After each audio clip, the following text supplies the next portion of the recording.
Hey guys, ಎಲ್ರಿಗೂ ನಮಸ್ಕಾರ. So ಈ ಪರ್ಟಿಕ್ಯುಲರ್ ವಿಡಿಯೋದಲ್ಲಿ ನಾವು ಜನರೇಟಿವ್ AI ಹಾಗೂ AI ಏಜೆಂಟ್ಸ್ ಹಾಗೂ ಏಜೆಂಟಿಕ್ AI ಇದು ಡಿಫರೆನ್ಸ್ ಏನು ಅಂತ ನೋಡ್ತಾ ಇದ್ದೇವೆ. ಯಾಕೆ ಈ ವಿಡಿಯೋ ಫಸ್ಟ್ ಆಗಿ ನಾವು ಮಾಡ್ತಿದ್ದೇವೆ ಜನರೇಟಿವ್ AI ಸೀರೀಸ್ ಅಲ್ಲಿ ಅಂತ ಹೇಳಿದ್ರೆ, ತುಂಬಾ ಜನರಿಗೆ ಇರುವಂತಹ ಒಂದು ಮೇನ್ ಪ್ರಾಬ್ಲಮ್ ಏನಂತ ಹೇಳಿದ್ರೆ, ಜನರೇಟಿವ್ AI ಪಾರ್ಟ್ ಅಲ್ಲಿ ಕಲಿಯುವಾಗ ಯಾವುದನ್ನು ಕಲಿಬೇಕು ಎಂಬುದಾಗಿ ಗೊತ್ತಾಗುದಿಲ್ಲ. Say for example generative AI, what is generative AI ಕಲಿಬೇಕಾ, ಅಥವಾ ಕೆಲವು ವಿಡಿಯೋಸ್ಗೆ ನೋಡಿದಾಗ ಅಲ್ಲಿ AI ಏಜೆಂಟ್ಸ್ ಅಂತ ಬರುತ್ತೆ, ಕೆಲವು ವಿಡಿಯೋದಲ್ಲಿ ಏಜೆಂಟಿಕ್ AI ಅಂತ ಬರುತ್ತೆ, ಕೆಲವು ವಿಡಿಯೋದಲ್ಲಿ RAG ಅಂತ ಬರುತ್ತೆ, ಕೆಲವು ವಿಡಿಯೋದಲ್ಲಿ LLM ಅಂತ ಬರುತ್ತೆ. ಸೊ ಎಕ್ಸಾಕ್ಟ್ಲಿ ಇದು ಏನು ಎಂಬುದಾಗಿ ಗೊತ್ತಾಗ್ಲಿಕ್ಕೆ ತುಂಬಾ ಟೈಮ್ ತಾಗುತ್ತೆ. ಸೊ ಅದಕ್ಕೆ the first video in this generative AI series ಅಲ್ಲಿ ನಾವು ಇದರ ಡಿಫ್ರೆನ್ಸ್ ಏನು ಎಂಬುದಾಗಿ ನೋಡೋಣ. So what exactly is generative AI, what exactly is AI agents, what exactly is agentic AI. ಇದೆಲ್ಲ ನೇಮ್ಸ್ ಸಿಮಿಲರ್ ಇದೆ, AI agents, agentic AI. So ಇದರ exact difference ಏನು ಎಂಬುದಾಗಿ ಒಂದು ಇಲಸ್ಟ್ರೇಷನ್ ಮುಖಾಂತರ ನೋಡೋಣ. ಅದು ಕಂಪ್ಲೀಟ್ ಆದ ನಂತರ you will get a clear cut picture about what exactly generative AI video is, ಅಥವಾ AI ಏಜೆಂಟ್ಸ್ ಎಕ್ಸಾಕ್ಟ್ಲಿ ಒಂದು ವಿಡಿಯೋ ಮುಖಾಂತರ ಅವರು ಏನು ಹೇಳಲಿಕ್ಕೆ ಇಷ್ಟಪಡ್ತಿದ್ದಾರೆ, ಅಥವಾ ಏಜೆಂಟಿಕ್ AI ಮುಖಾಂತರ ಅವರು ಏನು ಹೇಳಲಿಕ್ಕೆ ಇಷ್ಟಪಡ್ತಿದ್ದಾರೆ. Because this is a huge problem. ಈಗ ನಾನು ಜನರೇಟಿವ್ AI ಕಲಿಯುವಾಗ ಕೂಡ ನನಗೂ ಈ ಒಂದು ಇಶ್ಯೂ ಇತ್ತು. ಕೆಲವು ಜನರೇಟಿವ್ AI ವಿಡಿಯೋ ನೋಡಿದಾಗ ಅಲ್ಲಿ ಕೆಲವೊಮ್ಮೆ AI ಏಜೆಂಟ್ಸ್ ಅಂತ ತೋರಿಸ್ತಾರೆ. ಆ ವಿಡಿಯೋನ ಕ್ಲಿಕ್ ಮಾಡೋದು. First of all generative AI ಅಂದ್ರೆ ಏನು ಅಂತಾನೆ ಗೊತ್ತಿಲ್ಲ, ಅದಾದ ನಂತರ AI ಏಜೆಂಟ್ಸ್ ಏನು ಅಂತಾನೂ ಗೊತ್ತಿಲ್ಲ, ಏಜೆಂಟಿಗೆ ಏನಂತಾನೂ ಗೊತ್ತಿಲ್ಲ. ಸೊ ಈ ಪ್ರಾಬ್ಲಮ್ ನಾನು ಫೇಸ್ ಮಾಡಿದ್ದೆ. ಸೊ ಆ ಒಂದು ಡಿಫ್ರೆನ್ಸಿಯೇಷನ್ ಅನ್ನು ನಿಮ್ಗೆ ಅರ್ಥ ಮಾಡ್ಲಿಕ್ಕೆ ನನಗೆ ಗೊತ್ತಿರುವಂತ ರೀತಿಯಲ್ಲಿ ನಾವು ನಿಮ್ಗೆ ಹೇಳಲಿಕ್ಕೆ ಈ ಪರ್ಟಿಕ್ಯುಲರ್ ವಿಡಿಯೋದಲ್ಲಿ ನೋಡ್ತಾ ಇದ್ದೇನೆ. So let's dive into it, guys. And okay, so we'll first understand what is generative AI. So generative AI, as the name suggests itself, generative artificial intelligence ಅಂತ ನಾವು ಅದಕ್ಕೆ ಕರೀತೇವೆ. generative artificial intelligence ಅಂದ್ರೆ ನಾವು ಏನಾದ್ರೂ ಒಂದು ಇನ್ಪುಟ್ ಕೊಟ್ರೆ so ಅದರ output ಬೇರೆ ಒಂದು ಕಾಂಟೆಕ್ಸ್ಟ್ ಜನರೇಟ್ ಮಾಡಿ ಕೊಡುತ್ತೆ. ಅದು ಅಂದ್ರೆ ಹೊಸದಾಗಿರುವಂತಹ ಒಂದು ಕಾಂಟೆಂಟ್ ಅನ್ನು ಜನರೇಟ್ ಮಾಡಿ ಕೊಡುತ್ತೆ. It can be anything, it can B absolutely anything, it can be a text, it can be an image, it can be a video or anything. So based on the input, it generates a new kind of content and gives it back to you. So ಹೇಗೆ ಅದು ನಡೆಯುತ್ತೆ ಎಂಬುದಾಗಿ ನೋಡೋಣ. So first, basically an example of generative AI is something called as ChatGPT. Okay, so ChatGPT ಎಲ್ಲರೂ use ಮಾಡ್ತಿದ್ದಾರೆ. ಈಗ for example any use ಕೇಸಿಗೂ ನೀವು ChatGPT ಅನ್ನು ಯೂಸ್ ಮಾಡುವಂತ ಒಂದು ಪರಿಸ್ಥಿತಿಗೆ ಬಂದಿದೆ. So what exactly is ChatGPT? So ಈ ಇನ್ಫಾರ್ಮೇಶನ್ಸ್ ಎಲ್ಲ ಎಲ್ಲಿಂದ ನಿಮಗೆ ಬರ್ತಾ ಇದೆ? ಸೇ ಫಾರ್ ಎಕ್ಸಾಂಪಲ್ ನಾನೀಗ ನನಗೆ ವೆಯ್ಟ್ ಲಾಸ್ ಆಗಬೇಕು, ನನ್ಗೊಂದು 3 months ಪ್ಲಾನ್ ಮಾಡಿ ಕೊಡು ಅಂತ ಹೇಳುವಾಗ ChatGPT ನಿಮ್ಗೊಂದು 3 months ಪ್ಲಾನ್ ಮಾಡಿ ಕೊಡುತ್ತೆ. ಆ ಪ್ಲಾನ್ ಮಾಡ್ಲಿಕ್ಕೆ ಇರುವಂತ ಡೇಟಾ ಎಲ್ಲಿಂದ ಬರ್ತಾ ಇದೆ? What are you exactly doing? Correct ಅಲ್ಲ? So for that you have to understand first something called as large language model ಅಂತ ನಾವು ಕರಿತೇವೆ. So first assume this is a large language model. So ಅದಕ್ಕೆ ನಾವು LLM ಎಂಬುದಾಗಿ ಕರಿತೇವೆ. So LLM in short, ಅದಕ್ಕೆ large language model ಎಂಬುದಾಗಿ ನಾವು ಕರಿತೇವೆ. So what you mean by LLM? LLM is just a piece of software, so which has been, our software has been flooded with high volume of data. So it's just a software. Okay, ಬಂದ್ಬಿಟ್ಟು ಒಂದು ಚಿಕ್ಕ software ಇದು. ಆ software ಅನ್ನು ನಾವು train ಮಾಡ್ತೇವೆ. We will train that particular software with huge amount of data, high volume of data ಮುಖಾಂತರ ನಾವು ಟ್ರೈನ್ ಮಾಡ್ತೇವೆ. ಹೇಗೆ LLM ಬಗ್ಗೆ ಡೀಟೇಲ್ ಆಗಿ ಇರುವಂತ ಎಕ್ಸ್ಪ್ಲನೇಷನ್ ನಾನು ಇದರಲ್ಲಿ ಮಾಡ್ಲಿಕ್ಕೆ ಹೋಗ್ತಾ ಇಲ್ಲ. So we will only understand it's just a piece of software. ಆ ಸಾಫ್ಟ್ವೇರ್ ಅನ್ನು ನಾವು ಹ್ಯೂಜ್ ವಾಲ್ಯೂಮ್ ಆಫ್ ಡೇಟಾದಲ್ಲಿ ಟ್ರೈನ್ ಮಾಡಿದ್ದೇವೆ. So we are training that entire software based on that. So ಈ ಟ್ರೈನ್ಡ್ ಆಗಿರುವಂತಹ ಸಾಫ್ಟ್ವೇರಿಗೆ ನಾವೇನ್ ಮಾಡ್ತೇವೆ? ನಾವು ಪ್ರಾಂಪ್ಟ್ ಮುಖಾಂತರ ಇನ್ಪುಟ್ ಅನ್ನು ಕೊಡ್ತೇವೆ. ಕರೆಕ್ಟ್ ಅಲ್ಲ? We know that's something called as prompting. ನಿಮಗೆ ಇದು ChatGPT ಅಲ್ಲಿ ನಾವು ಅದಕ್ಕೆ ಏನು ಡೇಟಾ ಪ್ರೊವೈಡ್ ಮಾಡ್ತೇವೆ ಅದಕ್ಕೆ ಪ್ರಾಂಪ್ಟ್ ಅಂತ ಕರಿತೇವೆ. ಓಕೆ, ಸೊ ಪ್ರಾಂಪ್ಟ್ ಮುಖಾಂತರ ಡೇಟಾವನ್ನು ನಾವು ಕೊಡ್ತೇವೆ, ಸೇಯಿಂಗ್ ದಟ್ ನನಗೆ ವೆಯ್ಟ್ ಲಾಸ್ ಆಗಲಿಕ್ಕೆ give me the data back. So ಈ LLM ಏನ್ ಮಾಡುತ್ತೆ? LLM will understand what is the question asked in a normal language. ನಾವು ಇಂಗ್ಲಿಷ್ ಅಲ್ಲಿ ಮಾತಾಡ್ತೇವೆ, ಅದ್ರ ಜೊತೆ ಅದು ಇಂಗ್ಲಿಷ್ ಅಲ್ಲಿ ಆ ಕಾಂಟೆಕ್ಸ್ಟ್ ಅನ್ನು ಅರ್ಥ ಮಾಡುತ್ತೆ. ಅರ್ಥ ಮಾಡಿದ ನಂತರ it will give you back the 3 months plan. So ಹೇಗೆ ಕೊಡುತ್ತೆ? It will generate the data and give it back in terms of, it will generate the data and give back the output in the form of, ಯಾವ form ಅಲ್ಲಿ ಕೊಡುತ್ತೆ ಅದು? in the form of text. It can be in the form of text, it can be in the form of video, it can be in the form of audio, or any other format, right? So basically text, video, audio ಮುಖಾಂತರ ನಿಮಗೆ ಆ output ಅನ್ನು ಕೊಡುತ್ತೆ, right? So this is called as generative AI. So this is called as generative AI. So generative AI is an artificial intelligence platform where it will generate separate content for you, right? Separate content ಅನ್ನು generate ಮಾಡಿ ನಿಮಗೆ output ಮುಖಾಂತರ ಕೊಡುತ್ತೆ. Say the best example for this is ChatGPT, which is kind of a chat bot, right? Example ಏನು ಕೊಡಬಹುದು ಅಂತ ಹೇಳಿದ್ರೆ is ChatGPT, right? So generative AI examples ಬಂದ್ಬಿಟ್ಟು ChatGPT or any chat bot for that matter, right? Chat ಬಾಟ್ಗೆ ನೀವೇನ್ ಮಾಡ್ತೀರಿ, ನೀವು input ಅನ್ನು ಕೊಡ್ತೀರಿ, ಅದರ ಬೇಸಿಸ್ ಮೇಲೆ ಈ ಫಾರ್ಮ್ಯಾಟ್ ಅಲ್ಲಿ ಟೆಕ್ಸ್ಟ್, ಆಡಿಯೋ ಅಥವಾ ವಿಡಿಯೋ ಫಾರ್ಮ್ಯಾಟ್ ಅಲ್ಲಿ ಅದು ಔಟ್ಪುಟ್ ಅನ್ನು ನಿಮಗೆ ಕೊಡುತ್ತೆ by creating or generating new content, right? So ಈ LLM ಗೆ ನಾವು ಬೇಸಿಕಲಿ ರಿಕ್ವೆಸ್ಟ್ ಕಳಿಸ್ತೇವೆ. ಆ ರಿಕ್ವೆಸ್ಟ್ ಅಲ್ಲಿ ಈ LLM ಅಲ್ಲಿ it's been trained by huge volume of data. So ಆ ವಾಲ್ಯೂಮ್ ಆಫ್ ಡೇಟಾದಿಂದಾಗಿ ನಿಮ್ಗೆ ಅದು ಔಟ್ಪುಟ್ ಕೊಡುತ್ತೆ. Keep one thing in mind, generative AI ನಿಮ್ಗೆ ಏನು output ಕೊಡುತ್ತಲ್ಲ, that will be purely on the basis of historical data. Okay? Historical data ಅಂದ್ರೆ old data, ಅಂದ್ರೆ past data. That's a better word. ಅಲ್ಲಿ past data ಮುಖಾಂತರ ನಾವು ಈ particular LLM ಅನ್ನು train ಮಾಡಿಟ್ಟಿರ್ತೇವಲ್ಲ, so ಆ ಡೇಟಾ ಮುಖಾಂತರ ನಿಮ್ಗೆ ಅದು ಔಟ್ಪುಟ್ ಕೊಡುತ್ತೆ. Okay? So to build a generative AI application, you need a large language model, trained with high volume of data. ನೀವು ಅದಕ್ಕೆ prompt ಕೊಟ್ಟಾಗ that will give you the generated new content in the format of text, video or audio. Okay, I hope this is very much clear. This is generative AI. So basically it is kind of a reaction for the action. So it's a reactive model ಅಂತಾನು ಕರಿಬಹುದು. ಅಂದ್ರೆ based on your action, that is input, it generates the output. Okay, it generates the output. So this is called as generative AI. ChatGPT is the perfect example for generative AI. So generative AI applications ಅನ್ನು build ಮಾಡಬೇಕು ಅಂತಿದ್ರೆ ನಿಮಗೆ certain you can use Python as a language because everything large language models build ಮಾಡಬೇಕು ಅಂತಿದ್ರೆ ನಿಮಗೆ Python ಗೊತ್ತಿರಲೇಬೇಕು, or any language for that matter, but Python suits well for that. So ಅದಕ್ಕೆ use ಮಾಡುವಂತ certain libraries ನಾನು ನೋಡಿರುವಂತ ಅಥವಾ ನನಗೆ ಗೊತ್ತಿರುವಂತ libraries ಅಂತ ಹೇಳಿದ್ರೆ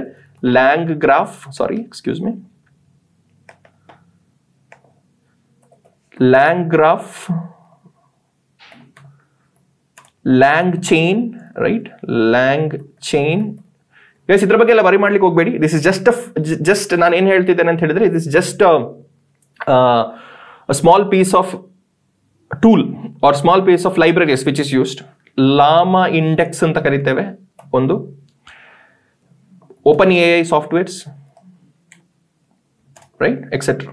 so these are the libraries which you can use to build generative AI applications. So generative AI applications build ಮಾಡಬೇಕು ಅಂತಿದ್ರೆ ಈ ಪರ್ಟಿಕ್ಯುಲರ್ ಓಪನ್ ಸೋರ್ಸ್ ಆಗಿರುವಂತಹ ಅಥವಾ ಕ್ಲೋಸ್ಡ್ ಸೋರ್ಸ್ ಆಗಿರುವಂತಹ ಲೈಬ್ರರೀಸ್ ಅನ್ನು ಯೂಸ್ ಮಾಡಿಕೊಂಡು, which are few are paid, which are few are free, use ಮಾಡಿಕೊಂಡು you can build a large language model and build generative AI applications. I hope this is very, very, very much clear what is generative AI. Okay, ಇದು clear ಆಯಿತು ಅಂತಿದ್ರೆ then we'll move on to the second topic. And the most important topic is something called as AI agents. Okay, AI agents. So now we understood about LLM, right? ಈ LLM ಬಗ್ಗೆ ಎಲ್ಲ ನಿಮಗೆ detail ಆಗಿ ಗೊತ್ತಾಯ್ತು ಅಂತ ನಾನು ಭಾವಿಸ್ತೇನೆ. So it's a large language model and we get data based on the previous historical data the ಮೇಲೆ ಈ ಡೇಟಾ ನಿಮಗೆ ಸಿಗುತ್ತೆ. That is generative AI. So next is AI agents. Assume ನೀವು ಈ ಲಾರ್ಜ್ ಲ್ಯಾಂಗ್ವೇಜ್ ಮಾಡೆಲ್ಗೆ, again this is once again a large language model, prompt ಕೊಡ್ತಾ ಇದ್ದೀರಿ and the prompt is to get the current weather condition.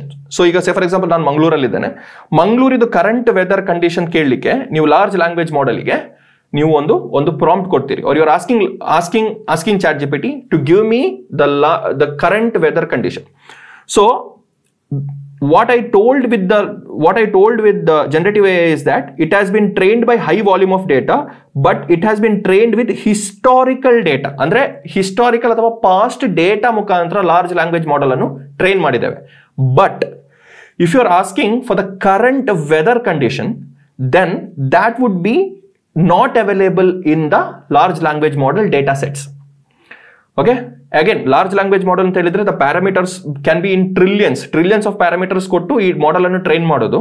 But current weather condition ನಿಮ್ಗೆ ಅದ್ರಲ್ಲಿ ಸಿಗಲ್ಲ. ಅಥವಾ current flight ticket ಇದು ರೇಟ್ಸ್ ಕೇಳಿದ್ರೆ ಚಾಟ್ ಜಿಪಿಟಿ ಹತ್ರ ನಿಮ್ಗೆ LLM ಅಲ್ಲಿ ಅಥವಾ ಆ ಲಾರ್ಜ್ ಲ್ಯಾಂಗ್ವೇಜ್ ಮಾಡೆಲ್ ಅಲ್ಲಿ ಸಿಗಬೇಕಾದ ಅವಶ್ಯಕತೆ ಇಲ್ಲ, ರೈಟ್? ಸೊ ಹಾಗಿದ್ರೆ ಏನ್ ಮಾಡೋದು? So it will not get that particular data in the current data source. So current data source ಅಥವಾ ಈ particular large language model ಅಲ್ಲಿ ಏನಿದೆ ಆ data source ಅಲ್ಲಿ ಸಿಗಬೇಕು ಅಂತ ಇಲ್ಲ. ಸೊ ಅದಕ್ಕೋಸ್ಕರ it has to find data from an external data source. So external data source ಇಂದ ಆ ಡೇಟಾವನ್ನು ಅದು ಫಿಗರ್ ಔಟ್ ಮಾಡಬೇಕು. ಸೊ ವೆದರ್ಗೆ ಹೋಗಬೇಕು ಅಂತಿದೆ, it has to go and search for a weather API. Sorry, spelling mistake.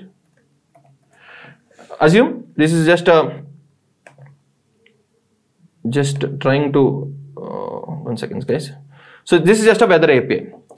So to find the current weather, LLM doesn't find or doesn't have the data within, so it has to take a data from an external source. So external source can be a weather API. Godaita? It can be a weather API. So what it has to do, so ನಿಮ್ಮ AI world ಅಲ್ಲಿ there is something called as tool call. Okay, so ಏನ್ ಮಾಡುತ್ತೆ, ಒಂದು prompt ಬರುತ್ತೆ. Assume that you get a prompt to get the current weather condition. So current weather condition ಗೆ ಒಂದು prompt ಬರುತ್ತೆ. LLM ಅಲ್ಲಿ ಡೇಟಾ ಇಲ್ಲ. ಸೊ LLM ಅಲ್ಲಿ ಡೇಟಾ ಇಲ್ಲದಿರುವಾಗ ಏನಾಗುತ್ತೆ, it has to move to the external source. So ಇಲ್ಲಿಂದ ಒಂದು ಎಕ್ಸ್ಟರ್ನಲ್ ಸೋರ್ಸ್ಗೆ ಡೇಟಾ ರಿಕ್ವೆಸ್ಟ್ ಮಾಡುತ್ತೆ, right? So it requests the data here, and this external source will say that okay, I'll give you the data response back. So ಆ ಡೇಟಾವನ್ನು ಅದು ಇಲ್ಲಿಂದ ನಿಮ್ಮ weather API ಇಂದ LLM ಗೆ ಟ್ರಾನ್ಸ್ಫರ್ ಮಾಡುತ್ತೆ. Okay, so this will be the request and this will be the response. Okay, this will be the response. So a simple task ಮಾಡ್ಲಿಕ್ಕೋಸ್ಕರ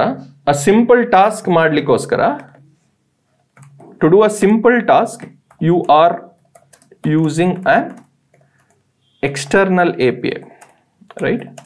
And this is called as AI agents. Okay, ಇದಕ್ಕೆ AI agents ಎಂಬುದಾಗಿ ಕರೀತಾರೆ.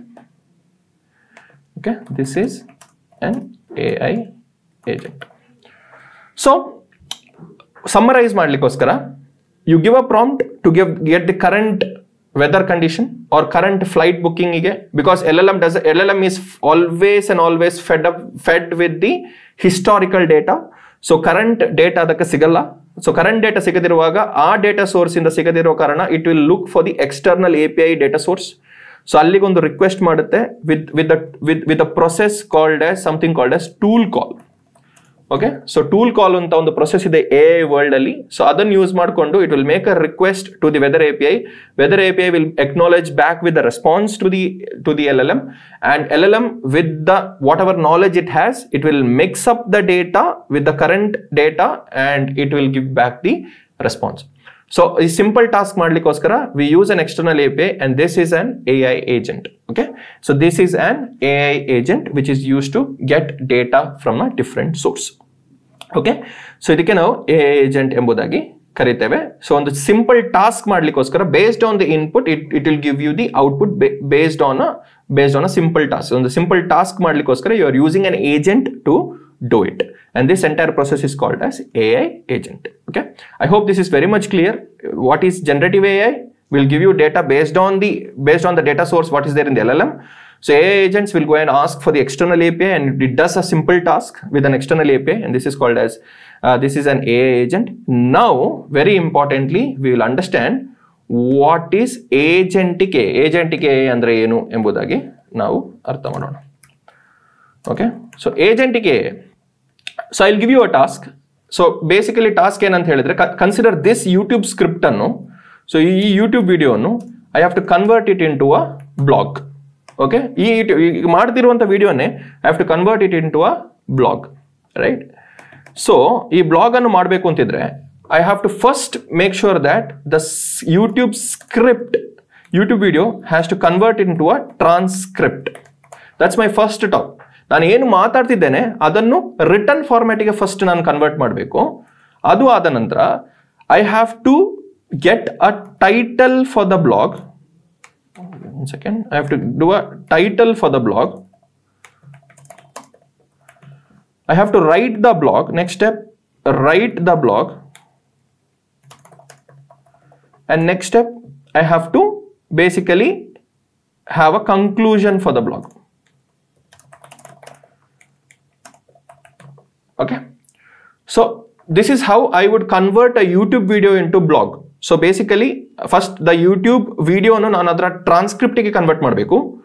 ಟ್ರಾನ್ಸ್ಕ್ರಿಪ್ಟಿಗೆ convert ಮಾಡಿ ಆ ಬ್ಲಾಗಿಗೆ ಒಂದು title ಬೇಕು, ಮತ್ತೆ blog ಬರೀಬೇಕು, the description of the blog, that's what I made with writing the blog. ಅದಾದ ನಂತರ ಅದಕ್ಕೊಂದು ಕನ್ಕ್ಲೂಷನ್ ಬೇಕು. ಸೊ ಇದನ್ನು ಬೇಸಿಕಲಿ ಹೇಗೆ ಮಾಡ್ಬೋದು, ರೈಟ್? ಸೊ ಇದನ್ನು ಈ 4 ಟಾಸ್ಕ್ಸ್ ಅನ್ನು I can make use of AI agents. So AI agents use ಮಾಡಿಕೊಂಡು, ಈ AI agents use ಮಾಡಿಕೊಂಡು I can do it for 4 different tasks. So first AI agent use ಮಾಡಿಕೊಂಡು, one second, first AI agent use ಮಾಡಿಕೊಂಡು,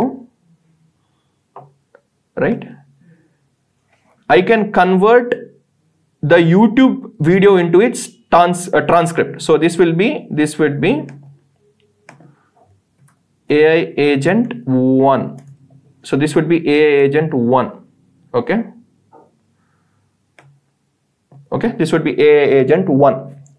So ಇದರ ಕೆಲಸ ಏನಂತ ಹೇಳಿದ್ರೆ, YouTube ಇದು ನಂದು ಏನು ವಿಡಿಯೋ ಇದೆ ಅದರ ಟ್ರಾನ್ಸ್ಕ್ರಿಪ್ಟ್ ಅನ್ನು ಬಿಲ್ಡ್ ಮಾಡೋದು. Next I can do one more AI agent to write the, so the task of this AI agent is just to build the title for the blog. Next, I can use one more AI agent to write the description or to write the blog entirely. Then one more AI agent for the conclusion of the blog. Okay, one more AI agent for the conclusion of the blog. So, ನೀವು ಈ YouTube ವಿಡಿಯೋನ transcript ಮಾಡಲಿಕ್ಕೆ we would be utilising this AI agent. ಈ AI agent ಅನ್ನು ನಾವು ಅದಕ್ಕೆ utilise ಮಾಡ್ತೇವೆ. ಆ ಟ್ರಾನ್ಸ್ಕ್ರಿಪ್ಟ್ ಅನ್ನು, ಸೊ ಈ ವಿಡಿಯೋವನ್ನು ಟ್ರಾನ್ಸ್ಕ್ರಿಪ್ಟಿಗೆ ಕನ್ವರ್ಟ್ ಮಾಡಿದ ನಂತರ that we will be sharing it to this agent to build the title. So this will be AI agent 2. AI agent 2, right? So don't worry about the orientation and stuffs, guys. And ide transcript inda now we would want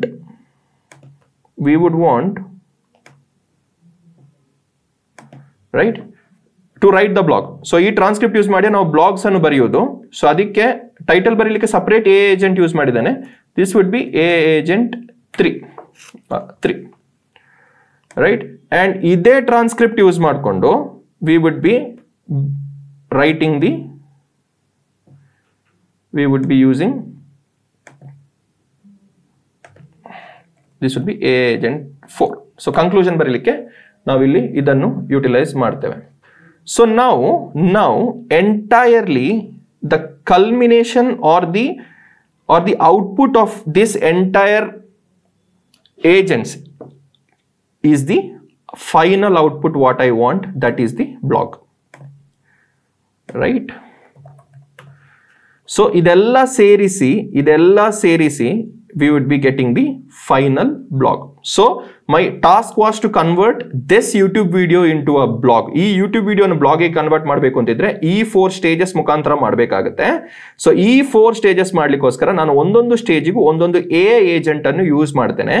use ಮಾಡಿ final ಆಗಿ I would be getting the output to my goal, that is to create the blog. So ಈ blog create ಮಾಡಲಿಕ್ಕೆ ನನಗೆ final ಆಗಿರುವಂತ output ಅನ್ನು ನಾನಿಲ್ಲಿ utilise ಮಾಡ್ತಾ ಇದ್ದೇನೆ. Okay, so this is how it works. So ಇದಕ್ಕೆ ಬೇಸಿಕಲಿ ನಾವು ಏಜೆಂಟಿಕ್ AI ಎಂಬುದಾಗಿ ಕರೀತೇವೆ. We will call this as agentic AI. So multiple AI agents working together on a different task to get the final output. Okay, so to write it down, we will be using multiple AI agents working together to reach the goal. This is the simplest example I can give for you to build a goal. Okay, so it's a collaboration between AI agents idu madhye iruvantha collaboration to solve a complex problem. ಒಂದು complex ಆಗಿರುವಂತಹ problem ಅನ್ನು solve ಮಾಡಲಿಕ್ಕೆ we use agentic AI help.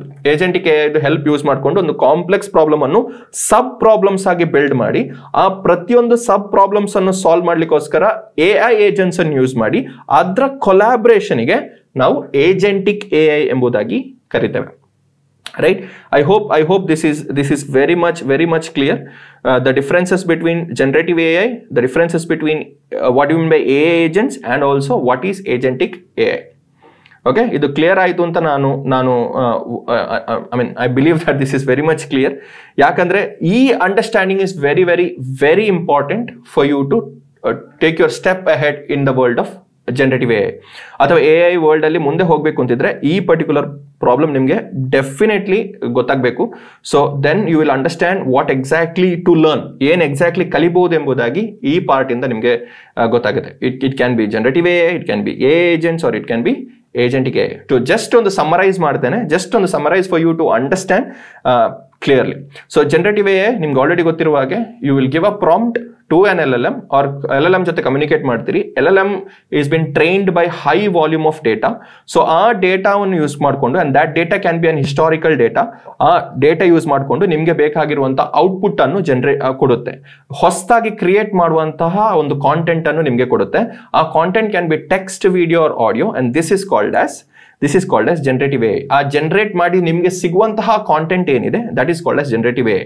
So generative AI ನಿನ್ನೆ ಮೊನ್ನೆ ಬಂದದಲ್ಲಿ it has been there from past. ನಿಮಗೆ auto completion is a generative AI, Google Translate is a generative AI, but ಅದು high end ಆಗಿ use ಮಾಡಿದ್ದು ನಾವು chat GPT ಅಥವಾ ಗಿಟ್ಹಬ್ ಕೋಪೈಲಟ್ or anything. ನಿಮಗೆ ಕೋಡೇ ಬರೆದು ಕೊಡುತ್ತೆ ಅದು based on the historical data. So this is called as generative AI. AI agents ಅಂತ ಹೇಳಿದ್ರೆ LLM ಗೆ ನೀವು ಪ್ರಾಂಪ್ಟ್ ಕೊಡ್ತೀರಿ, ಬಟ್ LLM ಇದು ಡೇಟಾ ಸೋರ್ಸ್ ಅಲ್ಲಿ ಪ್ರಾಬಬ್ಲಿ ಆ ಡೇಟಾ ಇರಬೇಕು ಅಂತ ಇಲ್ಲ, ಬಟ್ ಆ ಟಾಸ್ಕ್ ಅನ್ನು ಅದು ಹೇಗಾದ್ರೂ ಮಾಡಿ ಕಂಪ್ಲೀಟ್ ಮಾಡುತ್ತೆ based on the external API, right. So ಅದು ಕಂಪ್ಲೀಟ್ ಮಾಡುತ್ತೆ, ಒಂದು ಚಿಕ್ಕ ಟಾಸ್ಕಿಗೋಸ್ಕರ ನಾವು ಅದು ಕಂಪ್ಲೀಟ್ ಮಾಡುತ್ತೆ, and that is what you get back with, and this is something called as AI agent. So ನೀವು ಒಂದು ರಿಕ್ವೆಸ್ಟ್ ಮಾಡ್ತೀರಿ, ಅದಕ್ಕೆ ರೆಸ್ಪಾನ್ಸ್ ಬರುತ್ತೆ, it will mix up the data with that particular knowledge and give you back. So this is called as AI agency. Entire ಪ್ರೊಸೆಸ್ಗೆ ನಾವು AI agents ಎಂಬುದಾಗಿ ಕರೀತೇವೆ. So basically AI agents is kind of AI tool which does jobs for you. ಅಂದ್ರೆ ಒಂದು task ಅನ್ನು single task ಮಾಡ್ಲಿಕ್ಕೋಸ್ಕರ, ಒಂದು task ಮಾಡ್ಲಿಕ್ಕೋಸ್ಕರ ಒಂದು agent ಅನ್ನು ನಾವು ಇಲ್ಲಿ ಅಸೈನ್ ಮಾಡ್ತೇವೆ. So agentic AI is kind of a personal assistant. ನಿಮಗೆ ಬೇಕಾಗಿರುವಂತಹ ಕೆಲಸವನ್ನು ಡಿಫರೆಂಟ್ ಆಗಿ ಮಾಡ್ಲಿಕ್ಕೋಸ್ಕರ ಯೂಸ್ ಮಾಡುವಂತ ಒಂದು ಪರ್ಸನಲ್ ಅಸಿಸ್ಟೆಂಟ್, ಒಂದು ಏಜೆಂಟ್ ತರನೇ ವರ್ಕ್ ಆಗುತ್ತೆ ಅದು.